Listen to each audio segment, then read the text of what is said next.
JavaScript है।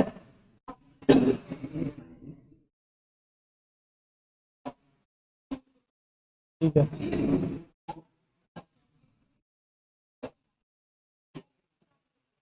वो rules की जगह हम लोग कंपाइलर बनाते हैं ना। वो कंपाइलर या असेंबलर, जैसे कंपाइलर या असेंबलर क्या है, वो उन रूल्स का ट्रांसलेटर है। वो रूल्स लिख देते हैं कि ये काम ये करेगा। तो अब कंपाइलर का काम है उस रूल्स को समझ।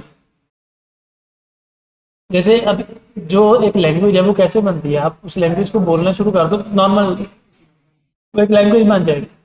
अगर फॉर एग्जांपल मैं और कोई भी एक मेरा दोस्त, हम लोग किसी एक लैंग्वेज में बात करना शुरू कर देते, बहुत सारे लोगों को वो नहीं समझ आता। क्योंकि उनके पास कॉन्टेक्स्ट नहीं है। या हम लोग सिंपल उर्दू में या इंग्लिश में कोई बात कर रहे हैं, दो लोग खड़े, कोई तीसरा बंदा आता है, उसको वो बात समझ नहीं आ रही। क्यों? क्योंकि उसके पास वो कॉन्टेक्स्ट नहीं है। वो कॉन्टेक्स्ट हमारा कंपाइलर ले गया। लैंग्वेज तकरीबन वही रहती है, सिंटैक्स में थोड़ा बहुत चेंज आता है। जैसे वेरिएबल्स यहाँ पर भी जावास्क्रिप्ट में भी वही है, सी प्लस प्लस में भी वही थे, पाइथन में जाकर भी वेरिएबल्स की लॉजिक वही है, सिर्फ सिंटैक्स का चेंज।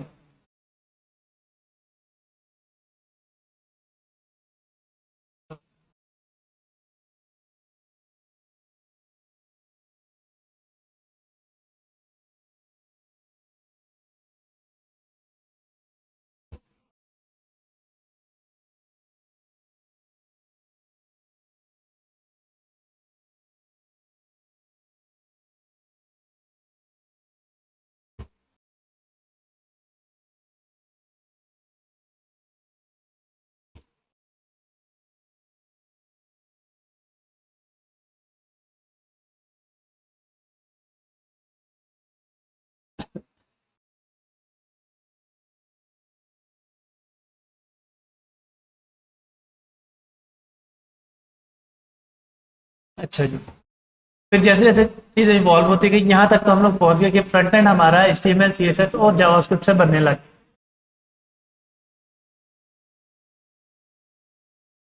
और हमारा जो बैकएंड था वो भी, अब वो अब किसी और लैंग्वेज में बनता है।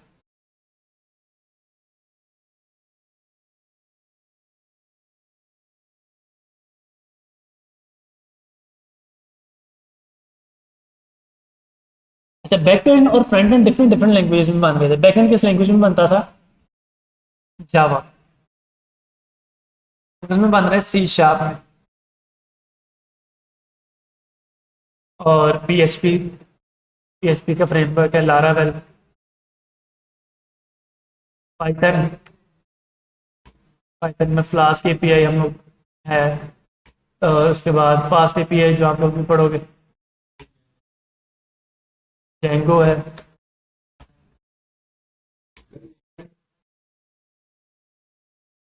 ये सारी चल रही हैं। अब इनके चलने की कह लो कि फील्ड्स अलग अलग हैं और परसेंटेज। जैसे जावा का अब काम चल रहा है, C# का काम चल रहा है। C# का ज़्यादा चलता है ASP.NET के साथ। PHP लारावेल अब कम चलता है। अब ज़्यादा चल रहा है ये जावास्क्रिप्ट टाइपस्क्रिप्ट का या पाइथन वाला। अगर आप AI एप्लीकेशन की तरफ जा रहे हो फिर नो डाउट आप पाइथन लगाओगे। और अगर आप दूसरे क्रेड की तरफ आ रहे हो तो फिर कोशिश होती है कि जावास्क्रिप्ट या टाइपस्क्रिप्ट लगे। उसकी वजह ये है क्योंकि फ्रंट एंड डेवलपर को जावास्क्रिप्ट टाइपस्क्रिप्ट तो आती है, उसी को थोड़े पैसे और देकर वो काम करवा लिया जाए, ना कि अलग अलग डेवलपर से। अगर अलग अलग डेवलपर से काम करवाएंगे उसका नुकसान ये है कि उनके दरमियान कोलैबोरेशन कैसे करवाना।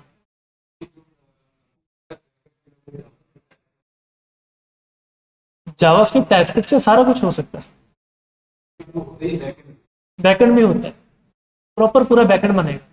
आप पूरा क्राउड एप्लीकेशन लगा सकते हो, AI इम्प्लीमेंटेशन कर सकते हो। इवन इस वक्त जो उसका सबसे बड़ा फ्रेमवर्क मौजूद है LLM इंटीग्रेशन का, वो है LangChain।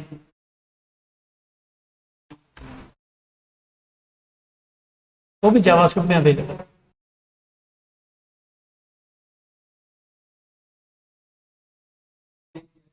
ये LLM को यूज करते हुए अपनी एप्लीकेशन बनाने का framework. LangChain is a framework for developing application powered by large language models, powered by AI। बिल्कुल। अभी बल्कि आपके सीनियर्स को लास्ट वीक शायद, ये उससे लास्ट वीक टास्क मिला था रैग एप्लीकेशन बना, रैग एप्लीकेशन बनाने का। उसमें क्या करना था कि जेमिनी की एपीएस को यूज़ करते हुए हम लोग भी जेमिनी की एपीएस को यूज़ करेंगे। जेमिनी की क्यों यूज़ करनी है? क्योंकि वो फ्री है, जीपीटी की पेड है। तो इन प्रोडक्शन तो फिर डिपेंड करता है कि हमें कैसे रिजल्ट चाहिए, पर फिलहाल के लिए हम लोग जेमिनी की यूज़ करेंगे। उसके मेरे ख्याल 1 million token per hour free हैं शायद से, या एग्जैक्ट मुझे कॉस्ट याद नहीं। तो उन्होंने वो एलएलएम की एपीएस को यूज़ करते हुए साथ में कुछ एक्स्ट्रा डाटा देना था, और उस डाटा को यूज़ करते हुए उन्होंने अपनी एप्लीकेशन बना दी। और क्लास में उन्होंने बनाई थी रिसेप्शनिस्ट एआई करके, ये जो होटल वगैरह के रिसेप्शनिस्ट होते हैं, उसका डाटा उसको दिया था और क्वेश्चन आंसर कर देते। अच्छा, अब ये भी एक कन्फ्यूजन है कि सर जब हमने डाटा ही अपना दे दिया, फिर हमें उसकी जेमिनी की एपीआई क्यों लगानी पड़ी? जाहिर सी बात है, जब डाटा रिसेप्शनिस्ट एआई का हमने अपना देना, तो जेमिनी को एपीआई क्यों लगानी पड़ी? यही तो इसका सिंपल आंसर ये है कि जब हम अपना डाटा देते हैं ना, तो अपना डाटा देते वक्त हमें उसे ये भी बताना पड़ेगा कि यूज़र क्वेश्चन किस तरह करेगा, यूज़र स्पेलिंग मिस्टेक किस तरह करेगा। तो ये जो सारी चीज़ें हैं ना, कि यूज़र जब क्वेश्चन कर रहा है लिख के या बोल के, ये नेचुरल लैंग्वेज प्रोसेसिंग में आता है NLP में। अब इसके लिए GPT, Gemini, large language models और जितने भी हैं, उन्होंने ऑलरेडी बहुत काम किया हो। तो वो हम मॉडल दोबारा से ट्रेन नहीं करेंगे। जो एपीआई हमें मिल गई उसी को यूज़ करके अपना डाटा देंगे कि क्वेश्चन लो, समझने के लिए क्वेश्चन को कि क्वेश्चन है क्या। जेमिनी या जीपीटी की एपीआई को यूज़ करो, और जब तुम्हें क्वेश्चन समझ आ जाए तो उसको रिस्पॉन्ड किस तरह से करना है, या उसका आंसर तुम्हें कहाँ मिलेगा, वो तुम्हें इस डॉक्यूमेंट में मिलेगा। जैसे फॉर एग्जांपल हम लोग अपनी चैट जीपीटी में अब हमें एक ऑप्शन मिला हुआ है कि डॉक्यूमेंट अपलोड कर सकते हैं।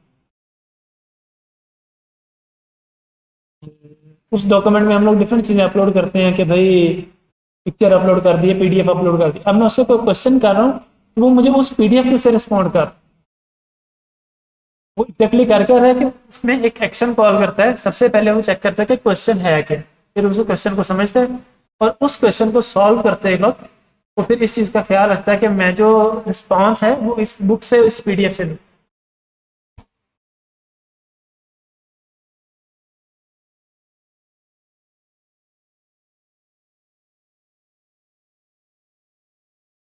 ये जी, if you are looking to build some specific, ये वो सिंपल एलएलएम एप्लीकेशन, चैटबॉट बनाना है, एजेंट बनाना है, सो ऑन, ये आपको जावास्क्रिप्ट में भी मिल जाएगी, पाइथन में भी मिल जाएगी। लेकिन चूंकि पाइथन की ग्रिप ज़्यादा है एआई पर, कि अगर आपको थोड़ी बहुत कस्टमाइजेशन करनी पड़ जाए, तो फाइन ट्यूनिंग करनी पड़ जाए, तो जावास्क्रिप्ट या टाइपस्क्रिप्ट कहीं जगह आके आपको तंग करती है एआई के केस में, बाकी कहीं नहीं तंग करती।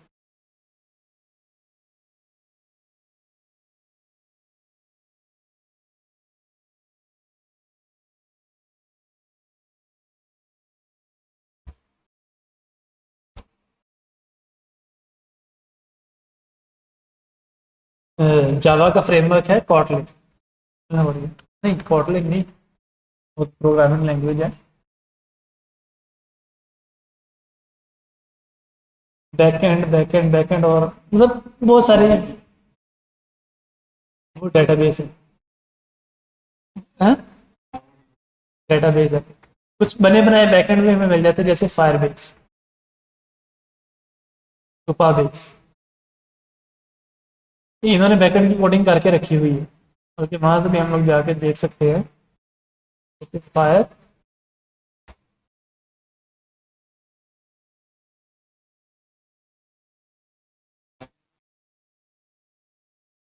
फायरबेस है ही बैकएंड। मैं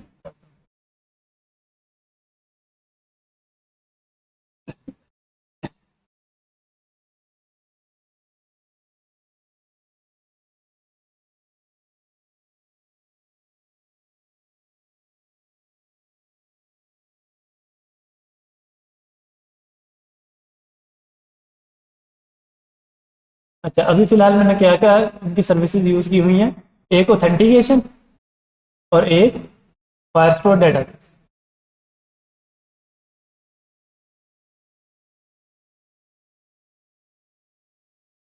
ये वो सर्विसेज है जो हमें वो प्रोवाइड कर रहा है फायरबेस। बैकएंड का मुझे नहीं पता कौन सी यूज़ का, आइडिया नहीं है। अब ये इतना यूज़ नहीं करते क्योंकि ये नो एसक्यूएल डेटाबेसेस पे काम करता है, और इसकी जगह है सुपरबेस। वो पोस्टग्रेस को यूज़ कर रहे हैं, वो ज़्यादा यूज़ करते हैं। मतलब अगर हमें कोई क्लाउड फंक्शन चलाना, क्लाउड फंक्शन का मतलब ये है कि हमें अपने बैकएंड के ऊपर कोई डाटा है जो पीडीएफ में कन्वर्ट करना है, तो वो क्लाउड फंक्शन के थ्रू होगा। या कोई कस्टम सर्च क्वेरी लगानी है, वो क्लाउड फंक्शन के थ्रू होगी। कोई मशीन लर्निंग का काम करना है एआई से रिलेटेड, वो रियल टाइम एप्लीकेशन बनानी है, चैट एप्लीकेशन या कोई कॉल एप्लीकेशन, वो सारी यहाँ से मैनेज हो सकती हैं। स्टोरेज, अगर हमें अपनी कोई पिक्चर पीडीएफ अपलोड करवानी है अपने यूज़र से, प्रोफाइल पिक्चर को स्टोरेज में हम लोग रखते हैं, तो एक फुल फ्लेज बैकएंड है।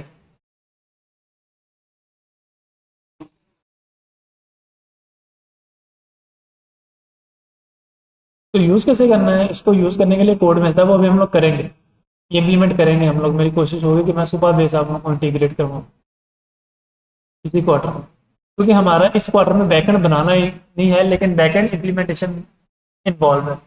तो कुछ हम लोग बने बनाए एपीएस से स्टार्ट करेंगे और आहिस्ता आहिस्ता मूव करेंगे। अच्छा खैर, ये हमारा बैकएंड और ये हमारा फ्रंट एंड हो गया। अभी फिलहाल हम लोग फ्रंट एंड पे वापस आते हैं। फ्रंट एंड जब बनने लगा ना, मल्टीपल पेजेस होने लगे, इंटरेक्टिविटी बढ़ने लगी, चीज़ें बढ़ने लगी, तो अब प्रॉब्लम क्या थी? प्रॉब्लम ये थी कि ये सारा का सारा कोड ना हमें एचटीएमएल में करना पड़ता। स्टिल सारा का सारा कोड एचटीएमएल में करना पड़ता था। का क्या मतलब है कि अगर मुझे यहाँ पर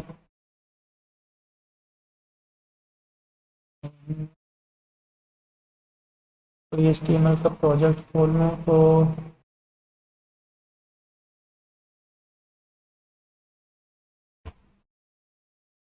एचटीएमएल जैसे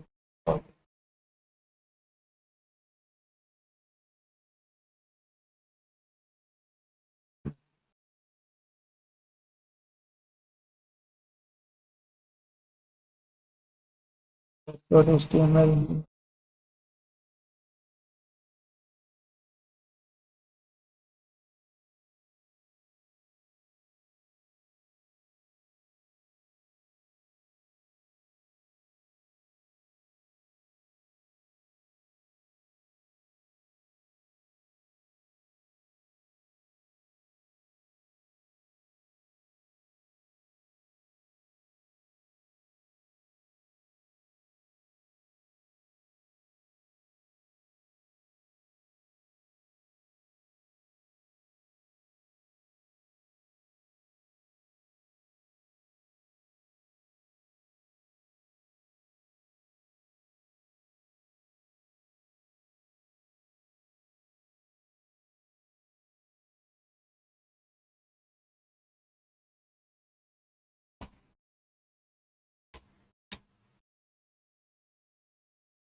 ये रहा उसका नैव बार का टैग,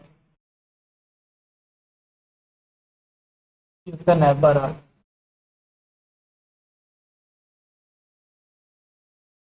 होम, होम, ये कहाँ पर है, home one dot H T M L. फिर हम पोर्टफोलियो वाले में गए,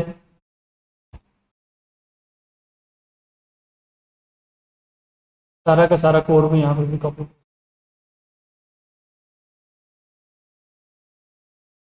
इसी तरह बार बार हमें कोड कॉपी पेस्ट करना पड़ रहा था, H T M L C S S और जावास्क्रिप्ट।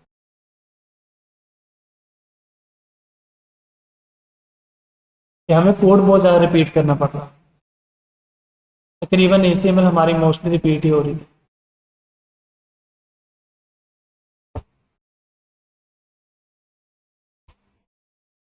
जैसे अभी ये बटन गेट अ कोड, ये एक जगह पर बटन ये है, एक ये है,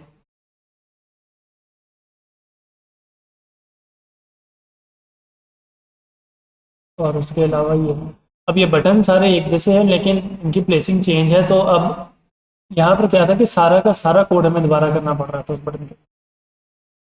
लेकिन उसके बाद डिफरेंट डिफरेंट लाइब्रेरीज आती गई, चीज़ें आती गई जिन्होंने हमारा काम आसान किया। जैसे सी एस एस का एक फ्रेमवर्क आ गया, बूटस्ट्रैप, जिसने हमारी स्टाइलिंग आसान कर दी। फिर एक आ गया टेलमेंट जो हम लोग अभी यूज़ कर रहे हैं। इसी तरह जे एस का आया था एक, जे क्वेरी।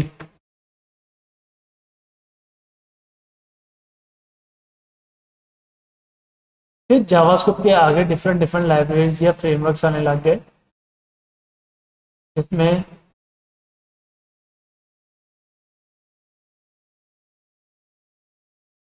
3 मेन थे, आए तो काफ़ी लेकिन मेन 3 ही थे। सबसे ज़्यादा जो चला वो था रिएक्ट,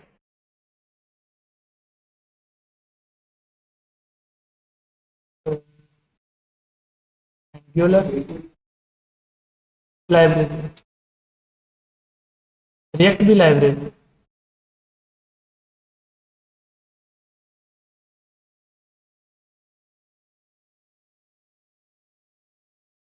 रिएक्ट, एंगुलर और व्यू।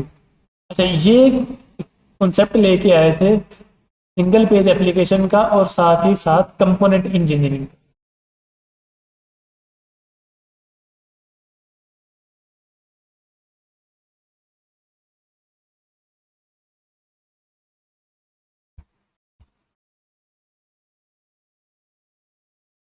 कंपोनेंट इंजीनियरिंग क्या है कि अगर हमारी कोई भी एक चीज़ खराब हो गई है तो हमें सारी की सारी चीज़ बदलने की जरूरत नहीं, हम सिंपल एक कंपोनेंट ही चेंज कर सकते हैं। फॉर एग्जाम्पल कि हमारे पास एक कार है, उस कार का टायर खराब हो गया। अब बेहतर सोल्यूशन क्या है कि मैं कार का टायर बदल लूँ या पूरी की पूरी कार ही बदल लूँ?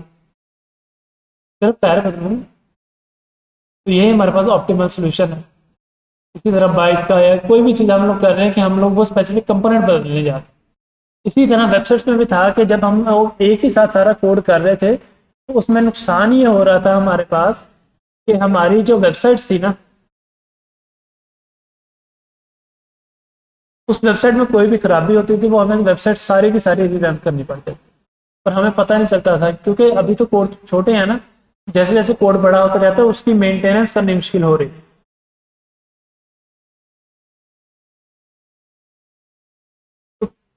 जो डेवलपर्स थे, सीनियर डेवलपर्स थे या कंप्यूटर साइंटिस्ट थे, उन्होंने सोचा कि क्यों ना हम कंपोनेंट इंजीनियरिंग के जो कंसेप्ट है वो लगाएं अपनी डेवलपमेंट में भी, और क्यों ना हम लोग वेबसाइट्स भी कंपोनेंट्स के थ्रू बनाने लगे, ताकि अगर कोई प्रॉब्लम आए तो हम सिंपल ही उस कंपोनेंट को जाके फिक्स कर सकें, उस कंपोनेंट को रिमूव कर सकें।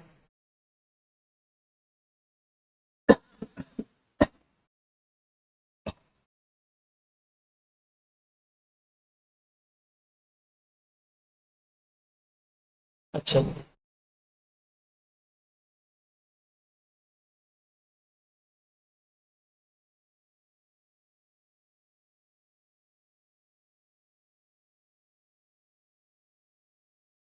अब हम लोग सीखते हैं कि कंपोनेंट एक बनाना कैसे है और उसको यूज कैसे करना है, कौन सी।